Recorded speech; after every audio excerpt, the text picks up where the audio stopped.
So, listen, I wanted to be able to have a kind of a chat, with you guys about what we're doing here with the AYP Club. And I thought I'd start by just telling you, probably a lot of you don't know how AYP even came to be. So I thought I'll give you the backstory, and it'll also explain what the purpose of AYP is. Okay. Well, many years ago, I studied photography. I went to the San Francisco Art Institute. And for lots of different reasons, I didn't pursue a professional career as a photographer at that time. I did train as a mountaineering instructor, kind of simultaneous with going to art school, and that taught me a lot of things. I mean, in mountaineering, you really have to be precise about what you're telling people. It can't be sort of, well, I think if you do this, you might survive if you fall off this cliff. It has to be very, very precise. I went on to found a very successful management consulting company in Silicon Valley. We followed that exact same approach. We weren't teaching people to climb mountains, but we were teaching them how to run their businesses. And the same thing is true. If you have a standardized approach that works, that's proven to work, you get standard results. If you just give a bunch of ideas that may or may not hold up, you don't know what's going to happen. So in 2004, I actually turned that company over to my partners and I said, hey, you guys, I'm going to pick up my career now as a professional photographer and satisfy that urge, which I did. 2004, the digital age was just emerging, and I found I had to relearn everything because I'd been using a darkroom, and now I'm using a digital, platform, a digital camera, Photoshop, and I jumped into it and I found, guess what? I didn't find any standardized approach. I found all these different books and not really all pointed in the same direction. Now, I will tell you one mentor that I had throughout was Ansel Adams. Now, Ansel Adams is not only a great photographer, but he's a fantastic teacher. And he wrote 5 books in what's called the Basic Photo Series. So I restudied these. These were, of course, not written for the digital world. So I had to translate everything he was saying about using a darkroom into the digital world. And I thought, wow, there's some missing information here. Where is the standardized text? And there wasn't one. Okay, that was my first sort of, okay, I'll just have to study all these different sources. So because I had this background in teaching, both in mountaineering and also later in my consulting days, I naturally wanted to teach people photography. As soon as I learned something, I started giving workshops. And my first thought was, okay, I don't want to be the sole authority. So many people, and this is one of the differentiators with AYP, you'll find so many people out there and they're the sole authority of, whatever it is they're teaching.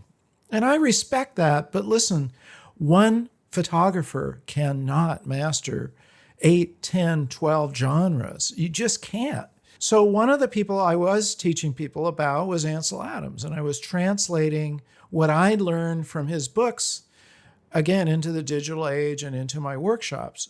So I thought, rather than just quoting Ansel and saying, he wrote this in his book and he said this, I thought, wouldn't it be cool? Wouldn't it be amazing to find videos where he actually had been recorded and he said these things? And I had that thought, but I couldn't find any. They weren't around. Well, I had the opportunity to, in 2008, to jump into the video platform and start teaching on video. And I discovered, wow, you could record a video and talk to people all over the world. And it not only once, but it would stay up there and it would form a background or a backbone of your educational system in your platform. So I actually pitched a show, which means I presented it to a sponsor, and magically they said yes. That was SanDisk. the amazing thing about that is, guys, I literally shot no video up to that point in my life. I presented, they magically said yes, and I started my show. Well, one of the first shows that I had done was an interview with Ansel Adams' son up in Yosemite, which was fantastic. And he gave me rare, unreleased footage of Ansel, and one of those clips contained Ansel defining what visualization means. And you may have seen that. If you haven't, you should watch it, because he said this is the whole key to photography. Well, if it's the whole key, shouldn't we all know about it? How many people knew what visualization was? What book had written about it? Where was this amazing information? And I just started seeing I had a kind of a responsibility to bring this to the world, and I did. And that's how AYP was formed. The reason I called it Advancing Your Photography, it's funny, whenever you start a new activity, one of the things you have to come up with is a name for it. Well, that's not always easy. What's the correct name for this thing? How do I title it? How can I bring it, with a description that defines my philosophy as well? And I chose the word advancing because wherever you enter, whatever level of photographer you are, you want to keep advancing. If you're a beginner and you're just, you've been shooting on an iPhone and you say, I want to, start off with I want to get into the mirrorless world or DSLR, you got to advance. If you're a pro and you think, wow, I need to keep advancing, that's why that's why I called it Advancing Your Photography.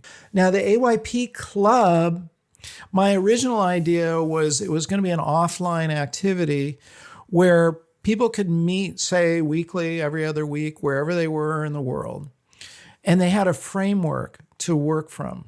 And one person would kind of be the coach or the mentor of that group. And they would talk about what their goals were. So let's say they wanted to learn street photography. They could watch an episode with Dan Milner. They could discuss it. What did they learn from it? As a group, a discussion.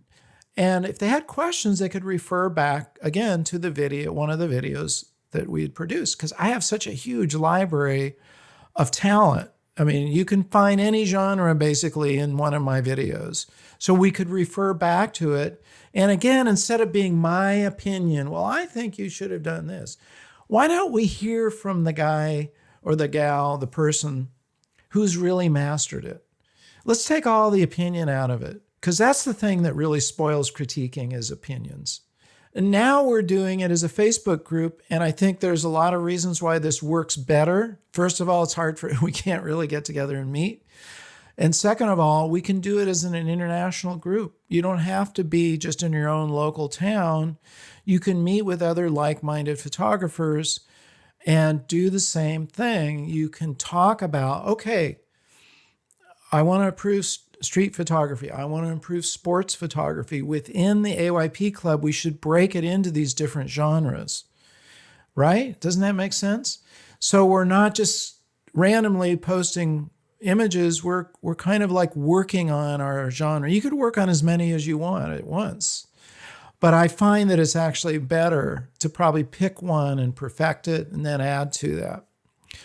So I hope that gives you guys a bit more of an understanding of why I'm so enthusiastic about the AYP Club, why I'm enthusiastic about my own channel. I can't tell you how much I learn from these guests. I mean, I'm sitting there. You guys think, wow, Marc, you get to talk to these guys, but I'm learning, unbelievable stuff every time I interview them. Now, standardized critiques are really important.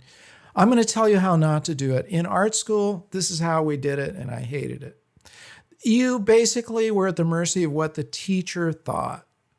He basically steered the direction of the critiques, and if he didn't like you or your photography, you were kind of zeroed out. That's not a good way to learn. That's a terrible way to learn. And a teacher really has to embrace their students no matter what the genre is. And he or she, you have to find some positive direction that you can point them towards. Don't do what we did in art school where somebody's opinion sort of guides the whole thing. Here's how to critique each other's work. First of all, find the most positive thing that you can about it and mention it. Even if you look at it and you go, oh man, I really don't get anything out of that photograph. Okay, find something positive about it. Find the fact that the person, here's the most positive thing you can always boil it down to. The fact that they were willing to, they had the courage to post one of their photographs that they obviously thought was good. That's a positive. Hey, that's sharing it with the world. Good, awesome. Then, if you think it needs improvement, my recommendation is to use something that you've studied or you've seen in one of my books or in one of my videos or one of our videos as a reference point. Use that as a reference point rather than your own opinion, because they can go watch that video. They can learn, okay, if you say, I see it's great that you're doing street photography, but, and by the way, this is probably one of the most common critique points that I see. Where do you want my eye to go? What's the center of interest in your image? I'm sort of looking all over the place. I can't tell you where you want me to look. Okay, so you might find that in a video. You definitely will find that in my books. And you could refer them to that. And then say, why don't you go out, try that, and do another photo shoot yourself. Try it, come back and post that, and we'll help you. We're here to help each other, in other words. This is really important. Feedback is really important. Even if you don't have to believe or listen to what other people are saying. If I got one thing out of those critiques in art school, because I had the experience of being on the favored list of that instructor and the disfavored list. No, I didn't like that. So it's not about being in favor or out of favor. It's about learning photography. And the only way to learn it is with proper instruction, like I've told you, have a framework, have a guidebook, and proper critiquing is important. Here's a couple of things I could use your help with. One, we need coaches in the AYP Club. And, it would be great if you picked your genre and you said, I'm going to be a coach for sports. And anybody who wants to get help improving their sports photography, I'm going to be a coach for that area. Or I'm going to be a coach for street photography or portraiture, whatever it is you really love. If you kind of raise your hand and say, I'm willing to be a coach, let me know, okay? Again, I really want you to not use a lot of opinion. I want you to use a standardized approach, either from one of the videos or the book, which again, the book was taken from my thousands of hours. This is like not made up in my own head. These were really, really skilled photographers teaching us. So refer people to it like a good teacher. So we need coaches. If you guys want to do that, let me know. I also need some ambassadors. What's an ambassador? It's somebody who takes, from a different country. You're an ambassador in another land. You kind of represent that country. There are brand ambassadors. For instance, every camera company has an ambassador for their camera. We need to get the word out. I'm looking for a few ambassadors who want to help us spread the word. I mean, that's something we can all do, but spread the word about AYP, because again, I'm not talking from an egotistical viewpoint, but I do believe we have something that is so unique that we need to get it out to the rest of the world. There's other things you guys can do. You can certainly help me help you. One thing that always helps me is if you've read my books, please leave reviews. That helps other people find them. And you can do that on Amazon and Goodreads. Those are the two primary places. This is from Bird, I'd love to do a photo assignment each month. I love working out of my comfort zone. That's a really good idea. We sort of started that. We need to really have that, which is the photo dojo. And we can do that weekly or monthly, give an assignment. And I do believe you should go out of your comfort zone. always. So the Photo Dojo, the idea behind that is to give you guys an assignment on a regular basis, and then everybody posts at the end of the week or during it or whatever, post your work and we can all look at it. If you guys like that, let me know. I think we should get back into that. Okay, you guys, you can keep adding to this list of the things that you need and want from me. I hope more of you will sign on as coaches. I hope you'll be an ambassador. I hope you'll share what we're learning. Tell people to subscribe to the channel. Leave your comments. Do all those good things that we all, enjoy and are obviously a benefit to others. Remember, say it along with me. Come on. Remember to get out and capture your own images of life.